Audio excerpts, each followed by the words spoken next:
Welcome to Watermark's Church Leadership Podcast, a conversation with church leaders for church leaders. I'm your host, John McGee. Thanks so much for joining us today.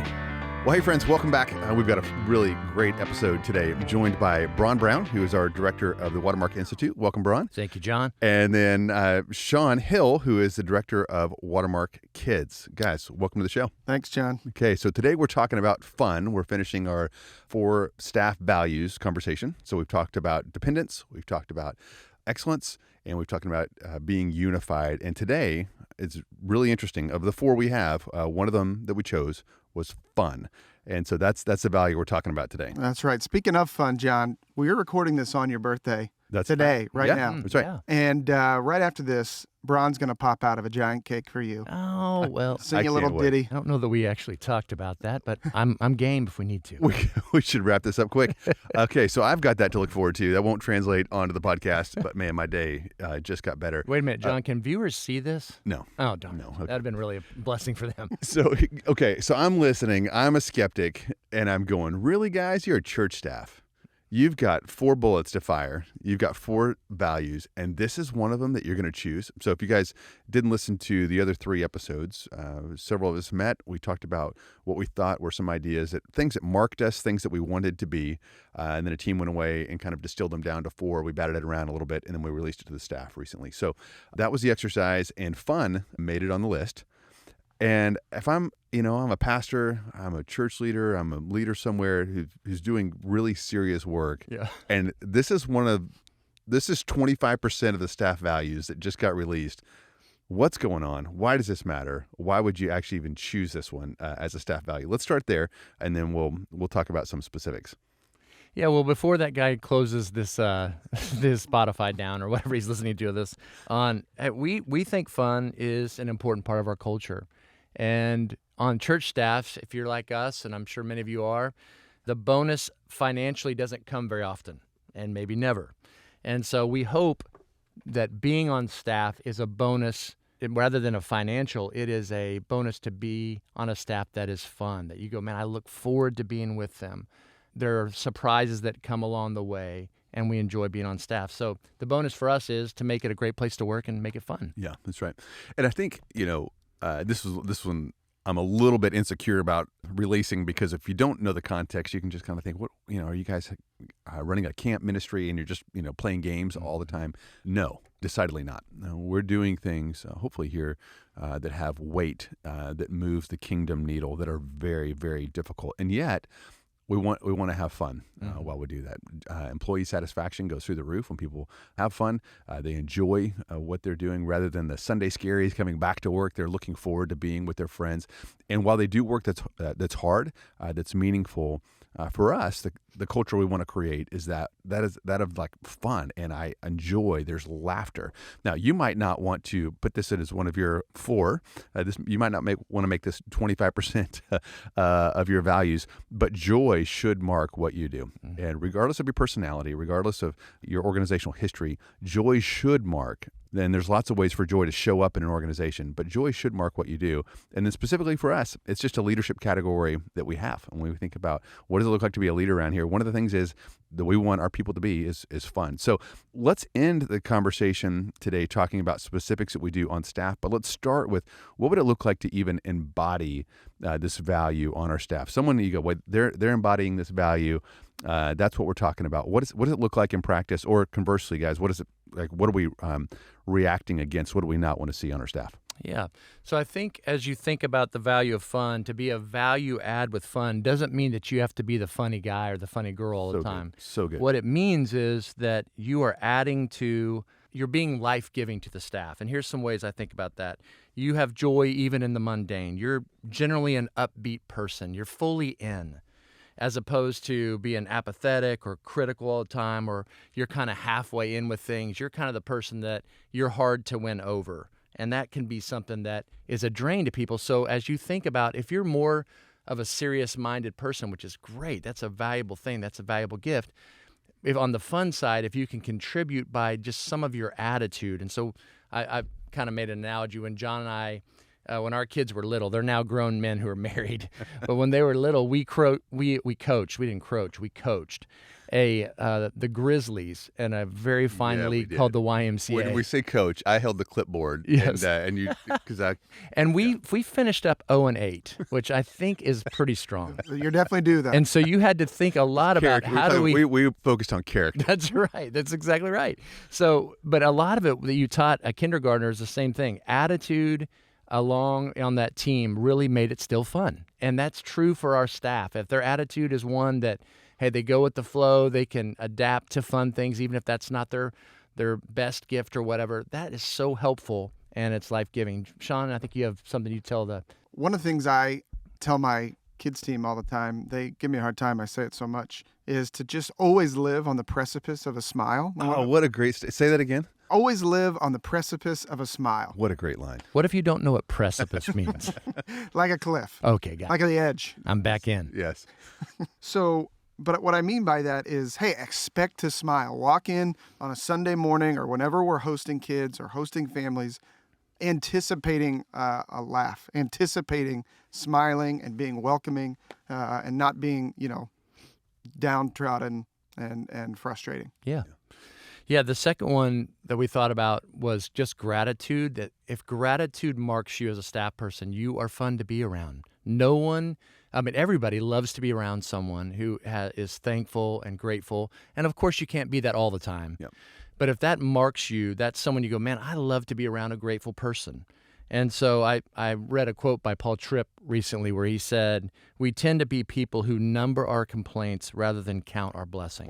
Wow. And I thought, that's me. That's me. Many days I am the guy who is typically wants to complain rather than be grateful. And I was even thinking about in the scripture in Ephesians 5 where it says, let there not be filthiness or foolish talk or crude joking which are out of place, but instead let there be thanksgiving. And so that was a interesting contrast there. You go, okay, you see where the crude joking and all that kind of stuff, it's out of place, but his contrast is let there be thanksgiving. Let thanksgiving mark you.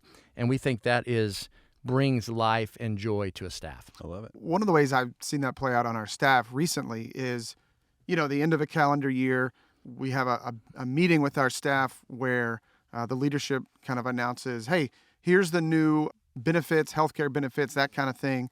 And, it could be easy to sit at that meeting and go picking apart, okay, here's what we do have. Wait, we don't have this. We don't have this. Instead, what I saw in the staff around me was just an air of gratitude, even to the point where, they're hooting and hollering and cheering and applauding. At a benefits meeting. At a benefits meeting. Okay, I think this value is embedded now. Yeah. And we had chicken minis. We did have chicken minis. I was grateful for that. That is the secret. Yes, you were, Sean. Your plate was Yeah, full. that's good. And on balance, it really is. Fun just wasn't a leadership category for me before I got here. We need vision and we need strategy and all these kinds of things. And fun is what you did at camp, or fun is what you did as a youth pastor. But then you grew up and you kind of walked away from that shell. And I've learned a lot. I came here as a young seminarian as the church was starting and watched guys who were 5 years, 10 years older than me go, no, we're gonna keep this value. We're not gonna grow up past it. And so if you can make a benefits meeting, that's a great litmus test. Man, how exciting are your benefits meetings? If they're exciting and fun, people are laughing, then you have this value. But not for fun's sake, but because it really does contribute to a culture that I think will be on mission. People's eyes are bright. They're enjoying what they're doing and who they're doing it with. So those are some of the positive examples. Anything that we would want to kind of squash, this is what it doesn't look like, and this is what we will actually have conversations about if it shows up. Right. In the same ways that, we talked about attitude and gratitude, amplifying fun, amplifying an environment of enjoyable to be around. We would say on the other side, amplifying something like stress, being a stress amplifier is the way to be anti-fun or anti-enjoyable. And, the idea that when things get hard in ministry or things don't go as planned, how are you going to respond to that? Mm-hmm. Now, if you've listened to this podcast, you probably know we are high on feedback in this organization as well. And so I'm not saying don't have a critical eye, but instead kind of ask yourself, what does this moment need right now? and probably doesn't need you to be critical in this moment. Think of it like a almost like a Swiss Army knife in different settings. What do you need? One of my favorite stories, this is kind of a random story, but when I think about what does this moment need and being a stress de-amplifier, one of the best examples, this is a very extreme example, but in the late 90s, a guy named Christopher Reeve, who played Superman originally, was paralyzed from a horse accident. And a couple days, he's been in the hospital a couple days at this point. He's learned that he has been paralyzed from the neck down. Robin Williams is one of his great friends. Robin Williams shows up, surprises him, dressed as a Russian proctologist, and is doing this Russian accent, being like, going in there, and he made him laugh. And it was the first time that Christopher Reeve said he had laughed since his accident, and he said, if I can laugh, then I know I can live. That's what that moment needed, and that was just an extreme example of being a stress de-amplifier. Yeah. And so in a million little ways around here, we try to do that as well. That's right. It's a great leader de-amplifies stress. And if you make things worse, more stressful in the heat of battle, you need to calm down, Right. And at one of the conversations, or one of the things we'll say around here sometimes is, hey, that's a Monday morning conversation, meaning that, we're in the weekend or whatever it is that we're in the middle of. This is not the time to critique it, to tear it down, to say, why did we do this? But we should have that conversation. But let's do it on Monday, or even if there's relational friction right now. We don't need to have that out right now. We can look at each other and go, hey, that'll be a great Monday conversation. I look forward to having that conversation. But right now, I need you to be part of the solution, not the problem. Right. And if someone is continually just running around a big ball of stress, critiquing it, making it worse, that's something that needs to be addressed. Right. Because that's basically the opposite of what we're hoping to create on our staff. So, Braun, anything else before we jump to kind of big picture stuff on our staff? Mine also is a Superman analogy. Just kidding, Sean. I have no idea where that came from, but I loved it.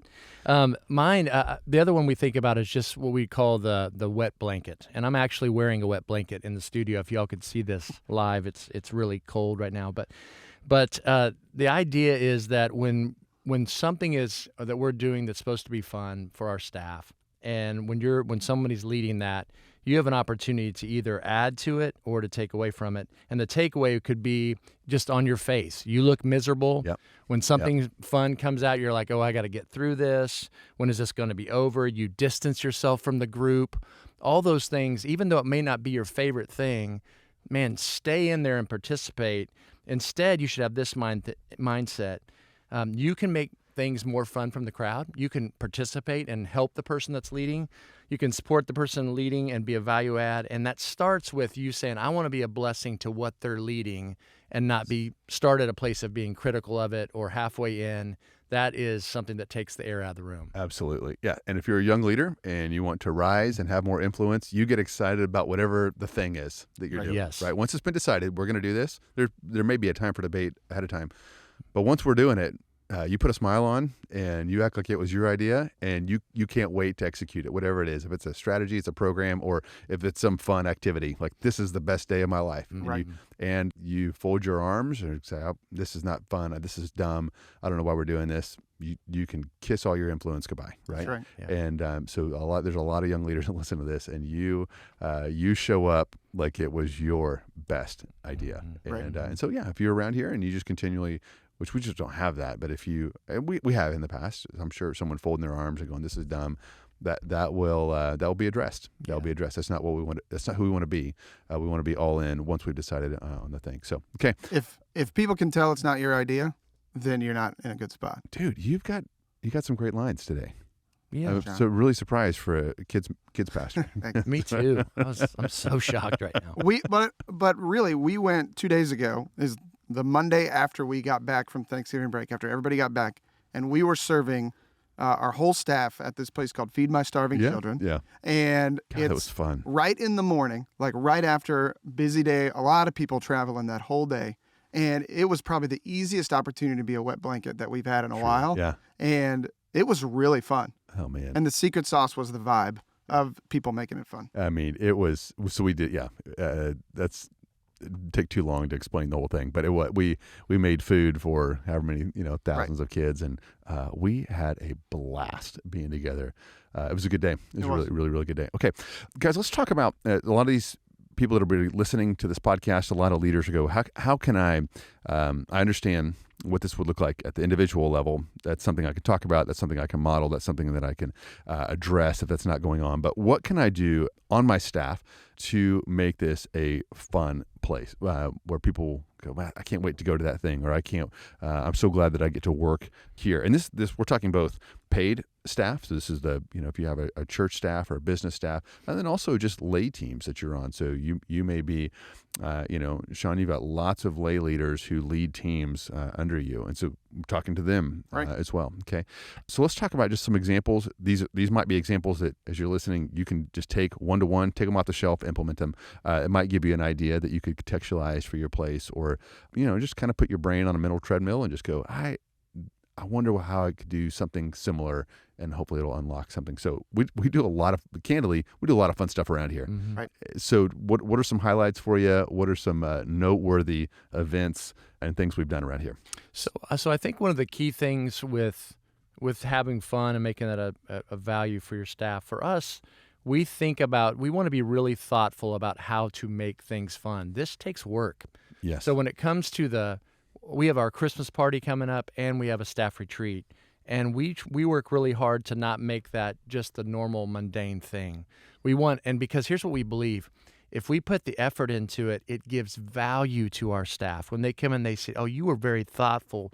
You wanted to make this fun for not just me. This year, we're having families come, and so their kids are coming, and we're doing things that are geared towards their kids." And we also are thoughtful about how we make it fun for our single staff. So all that takes effort and planning. We are planning ahead of time. And you may not have the bandwidth to plan way out, but at some point you need to sit down with your most creative people and whiteboard and think of, hey, what's one way that we could make this really fun and be creative with it, where they would leave there going, man, that was a blast. And I felt very valued by the effort they put into it. So on the Christmas party, we do a lot of things with that. And then on our staff retreat, we always have one big game that we do on our staff retreat. Yeah. And we really try to make that creative and fun. It's not just, hey, we're going to sit around and play cards. We've got characters that come in, host, music. We just do things that they'd go, oh, wow, this is really fun. I want to be part of that. And so that takes some effort and some work, but there's been a high payoff, I think. Yeah. Yeah. Good. Oh, well, and we talked about staff retreat, whatever that was a few months ago, Braun. We talked about the Waskers. Yes. So that's our both roast and celebration, and we only do it every 2 years. Mm-hmm. And so we collect stories for 2 years, and you and some other people put together some scripts. I think, Sean, do you write some of the scripts? You write the dabble a little yes, bit. And I mean, it is comedic gold, and it takes a lot of work. But I think one of the things you just said, Braun, we want them to feel valued, especially in the church context. Really, your staff and your leaders, they should be on lock that they are always the host. Whatever environment they show up, they're the host. And they're the one that engages people, that pulls people in from the periphery. They lay awake at night thinking about, how can I make this event, this teaching, whatever, excellent, so that it's helpful, so that we can help disciple people. They should just be thinking and obsessing about that. And then there's just a few times, Christmas party, staff retreat, that you're actually the guest. Yeah. And you get to play the other side of this and just enjoy it and have fun, because the rest of the time, really, you're going to be on the balls of your feet, and you are going to be the host. And everyone's really locked down on that. I love when our staff walks into our Christmas party, and they don't know what's coming, and they're like, this is amazing. This is the kind of event I would plan for our parishioners. We just did our parenting conference, and it was unbelievable, the level of creativity and excellence. And we have some limitations, but Braun, you and the team normally do something on par with that for our staff, and it's really fun, just a couple times a year, to say, hey, you're the guest, and we value you. It's really, really fun. So, Sean, what were you thinking? Yeah, if you're not like a big ideator of, I'm just not good at coming up with some of these big, huge things out of nothing, I've got a couple of things that we do that are really just an example of, hey, what are a lot of people already doing on my team or my volunteer team that I can just make something fun out of? So, for example, around every March, millions and millions of Americans fill out a March Madness bracket for the tournament. So as a staff, every person on staff fills out a bracket. and you're competing for a prize, but also you're competing not to finish last or like maybe in the bottom four. It kind of changes depending on the year, because then there's some kind of consequence you're going to have to do that's going to make a memory, not just for you, but for the entire staff. So in past years, we're probably a little more extreme than most, but we had the bottom four had to take the SAT on a Saturday, just sitting with high school students taking an SAT. We had and keep going, yeah. Yeah. And then the lowest, and then the lowest had to. and many of these, probably the average age was like 35, right? Right. So we had one of these is 35-year-olds, not like the other, and there were 17-year-olds taking SAT. Nothing Right. awkward about that. And then, And then the worst SAT score had to, because they had picked Kentucky to go all the way, and Kentucky got bounced early that year. That was part of the reason they had such a bad bracket. They had to film a recruitment video on why Kentucky and Coach Calipari needed to recruit him on their team. right, And another 35-year-old Right. man who Exactly. has Dusting no off no the ups. box. Yeah, another year, bottom four did a 5-minute stand-up comedy, each of them routine for our entire staff, Yes. which is the pinnacle of embarrassment. And one of the girls who did the stand-up comedy, you would have never Oh my seen her gosh. doing She it, won. and she was hilarious. She won. She was dry. most funny. crushed it. Yeah, And then let me give you a small scale idea for this concept of, hey, what are a lot of people doing? And this is literally today, this happened on my team. So the streaming music platform Spotify, so a lot of you heard of probably it. listening I've to heard this of this, podcast yeah. on Spotify. At the end of every year, they do their Spotify Wrapped for each person, where they will give you, hey, here's your top 5 artists of the year. Here's your top 5 songs of the year. And so everybody on our team takes the screenshot of that, sends it to our admin. She makes a slideshow, and we play a game where we have to guess Oh, it's who's so great. whose. And that is so easy. And you're just going, hey, what are a lot of people already doing? Great. How can I make some fun out of I that? love it. So recently we just did our team retreat for my individual team. That was one of the things that we did was their favorite song. I think it was their favorite song in high school, favorite song now, and then we just played them, and you got to guess, who that was. You got points. We went to a bowling alley. I was hoping out honestly for a really really like seedy rundown. We were out in East Texas, and it was kind of average. I was hoping for something that was on the verge of being condemned, and we bowled. We were in teams, but each frame there was something additional you could do to either get points, take points away from another. One of them was like, if you right after you bowl, you just have to dance for like 5 seconds in this crowded bowling alley. And there was just a bunch of different things like that. And so bowling turned into something even more fun. There was a whole lot more shenanigans. But the loser, look, this was so funny. The loser had to either call the elders and say, I need to be an elder, and here's why. So I'm ready. Just put me in. Or our Dallas leadership team and say, I'm ready, and I'm ready. I'll start now, and put me in. And so Emily, who is on our team, she's a 29-year-old gal, really, really funny. She lost, and so she called our senior pastor, Blake Holmes. So we said, you have to call him. If you don't get it, call him. See if you can call him back if you don't get him, and if he doesn't pick up, just leave him a voicemail. So she left this masterclass, hilarious voicemail telling Blake why she needed to be on the Dallas leadership team, and she would basically be there next week. So a couple days later, she sees Blake, and he goes, "Yeah, looking forward to it. See you then." He totally called her bluff. And so she walks in. This is Dallas leadership team. This is big room, and and she walks in the kind of this like power suit, sits at the head of the table. No one knows what's going on except Blake. And she goes, "All right, guys, let's start with some updates from the campuses," and just just acted like she was the girl boss of all of it, and no one in the room knew what was going on. That's great. And so I told Blake, I just texted him and said, "Hey, you just whenever you feel like she's done enough, just feel free to dismiss her. She's great," and he just let her stay there the whole time. It was kind of a light day. And so she streamed actually part of it back to our staff. They were in a room watching. They just couldn't believe that here they are, with elders and staff just basically just barking out orders and giving ideas and ideating with us. And then when we started talking about staff issues, I told her to cut the feed. And I mean, it's something our staff, our team still talks about, because she was all in. She went with it. The whole retreat was really fun, and then it led to that one moment.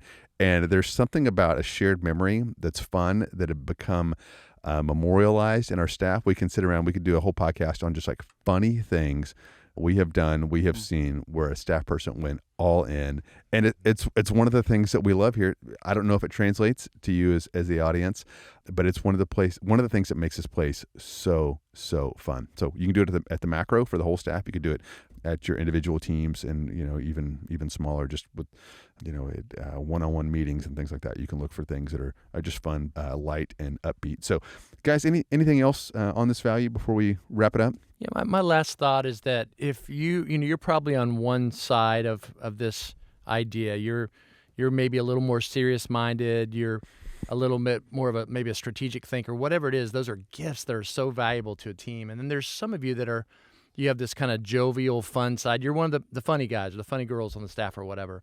And I think our temptation is to, because maybe people have gifts that aren't like ours, we can devalue those gifts.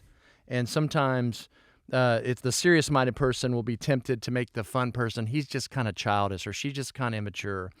The fun person who has maybe some of those woo gifts will be tempted to label the more serious-minded person as, oh, they're boring or they're robotic or that kind of thing. And I just think you want to stay away from that. You want to appreciate the gifts of others and add to them, and because it makes a complete team, and we need both. Yeah, that's right. So we're not talking about being funny, right? Right. That's somehow a character issue. It's not. Right. Joy is. Right. And then I think you can embody fun in a lot of different ways. That's a really, really good word, Braun. So, brother, Right. anything else? I think the only thing I would add, and this is probably one of the biggest things I've learned in my time on staff, is just the joy of not making it about yourself. As one of the maybe quote unquote funny guys to varying degrees of success over the years. Oh, you're in the top 3. Yeah. Is there a Superman analogy with this one? Yeah, there is. So I think learning the difference between, hey, am I glad somebody's having fun or laughing because they're having fun and laughing, or am I glad somebody's having fun and laughing because I'm the one that made them laugh? That's good. Yeah. And there's a big difference between those. And there's a lot more joy in the former than the latter. Yeah, and probably the funnier you are, looking at both of you, the harder that can be. What's my motive here? Is it to be well thought of, or is it just to create a culture that's just fun? Right. Yeah, and can I just be glad with that? So, good. Well, brothers, thank you for making this a really fun place to work, and I love working here. I love being on mission here, and it's hard. But there are some moments that I look back to in my life that were just so fun. It's so funny. Both of you are a part of many of those, and it's part of why I love working here. So, friends, don't sleep on this value. You don't have to implement that. You don't have to make this one of the rallying cries of your staff. But don't sleep on the value of fun. Truly, we've seen the value here, or joy. You can contextualize it there. You don't need to have more camp retreats, and you don't have to have consequences around brackets. But ask yourself: is the culture that I'm a part of, is it fun and joyful? If not, what's a next step I can take? And then, as always, I think the point of all 4 of these episodes has been, do you know what it is that you're calling your teams to? You can't call them to everything. We've chosen, at least in the short term here, to call our staff to these 4 values. And we want to make sure as a staff that we are dependent. We're dependent on God, that we are unified, that we don't let relational conflict pop up and go unaddressed. We're going to have conflict. We assume that, but we're going to make sure that we address it. We want to be excellent. We just want to do the best we can with what we have, whatever it is that God has given us to steward. And then we want to have fun. This idea, you want to do the Lord's bidding with people that you enjoy. That's a good life if you can get it. And Lord's bidding is hard. It is hard to be faithful, but if you can have some fun in the margins, be with people that you really love, it's a good way. It's a good way to go about life. So, guys, thanks so much. Friends, as always, if you have any questions or comments, anything you want us to know, anything you want us to talk about in future episodes, you can always reach us at clp@watermark.org. That's clp@watermark.org. We'll talk to you again next time. Let's bring in that big birthday cake.